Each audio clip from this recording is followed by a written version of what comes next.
सभी को नमस्कार। मेरा आज का टॉपिक है म्यूचुअल फंड्स के ऊपर। क्या हमें म्यूचुअल फंड में इन्वेस्टमेंट करनी चाहिए या हमें इन्वेस्टमेंट नहीं करनी चाहिए? क्या ये एक फ्रॉड है या एक स्मार्ट वे ऑफ इन्वेस्टमेंट है? इसके ऊपर आज के एनालिसिस में आपके साथ डिस्कस करूंगा।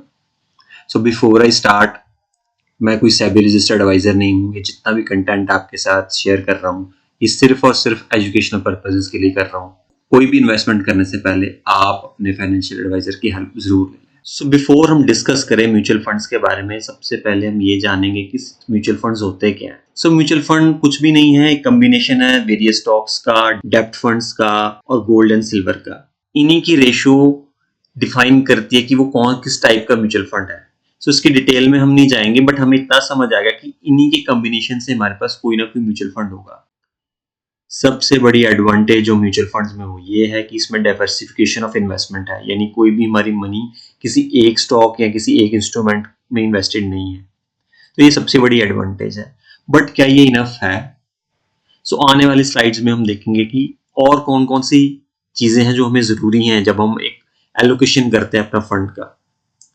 सो मैं कुछ पॉइंट्स डिस्कस कर रहा हूँ जिसमें हमें पता चलता है कि म्यूचुअल फंड कहाँ कहाँ लैग करते हैं।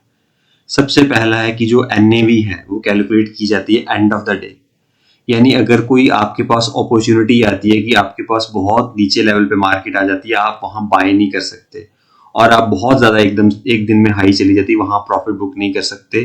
The end of the day पे ही आप जो एनएवी कैलकुलेट होगी तभी आप बाय या सेल कर सकते हैं अपने म्यूचुअल फंड को, जो कि सबसे बड़ी लैकिंग है। हमने 4 जून 2024 को ये भी देखा था कि उस दिन इलेक्शन था, उस दिन मार्केट ने बहुत ज्यादा लो लगाया। दैट इज अपॉर्चुनिटी, जितना नीचे हम उसको बाय कर सके। बट एनएवी जो है वो रियल टाइम में कैलकुलेट नहीं किया जा सकता, देयरफॉर हम वो अपॉर्चुनिटी मिस कर गए। ऐसे बहुत सारे एग्जांपल्स हैं। देयरफॉर सबसे बड़ी लैकिंग जो म्यूचुअल फंड की यही है, there is no live NAV calculation. तो मेरा नेक्स्ट रीजन है कि अगर हमारे पास जो मार्केट है वो अप है तो जितने भी इक्विटी बेस्ड म्यूचुअल फंड होंगे वो भी अप होंगे, और अगर मार्केट डाउन है यानी इंडेक्स फंड मेरा डाउन है तो मेरे जितने भी इक्विटी बेस्ड म्यूचुअल फंड होंगे वो भी डाउन होंगे। सो इससे बजाय, इससे अच्छा कि फिर मैं डायरेक्टली इंडेक्स फंड में ही इन्वेस्ट कर दूं।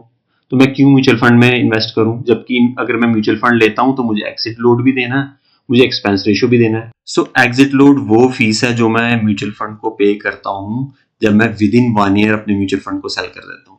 एक्सपेंस रेशियो वो फीस है जो मैं एनुअली पे करता हूं म्यूचुअल फंड को मेरे फंड्स को मैनेज करने। और अपार्ट फ्रॉम दीज टू मुझे गवर्नमेंट के टैक्सेस तो देने ही देने हैं और ब्रोकरेज भी देनी है। तो फिर क्यों नहीं मैं डायरेक्टली इंडेक्स फंड में ही इन्वेस्ट करूं बजाय कि मैं कोई mutual fund buy. Third reason is zero portfolio protection. अगर मार्केट बहुत ज्यादा वोलेटाइल हो जाए, कोई भी हेजिंग की फैसिलिटी म्यूचुअल फंड में प्रोवाइड नहीं की जाए। हेजिंग वो चीज है जिससे हम अपने प्रॉफिट को प्रोटेक्ट करते हैं इन अ वोलेटाइल मार्केट और लॉसेस को रिड्यूस करते हैं ड्यूरिंग करेक्शन एंड क्रैशेस। सो ये फैसिलिटी भी जो है वो म्यूचुअल फंड्स में नहीं है। सो मेरा लास्ट रीजन है जो म्यूचुअल फंड में जो लैकिंग है वो ये है कि zero rental income. Share market एक ऐसा प्लेस है जहां हम रेंटल इनकम भी कमा सकते हैं, बट म्यूचुअल फंड में ये फैसिलिटी नहीं है।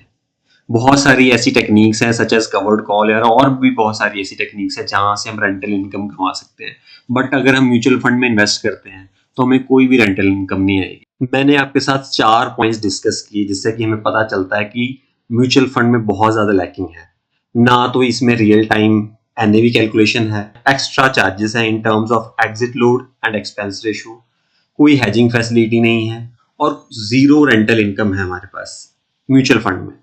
इसके अल्टरनेटिवली हम अपने पोर्टफोलियो को खुद मैनेज करना सीखें, अपने फंड्स को इक्विटीज में, डेब्ट फंड में और कमोडिटीज में इन्वेस्ट करें, कुछ ईटीएफ्स बाय करें, लॉन्ग टर्म हेजेस को बाय करें और डिप्लॉय करें कुछ ऐसी स्ट्रेटजीज जो कि हमें रेंटल इनकम देती है।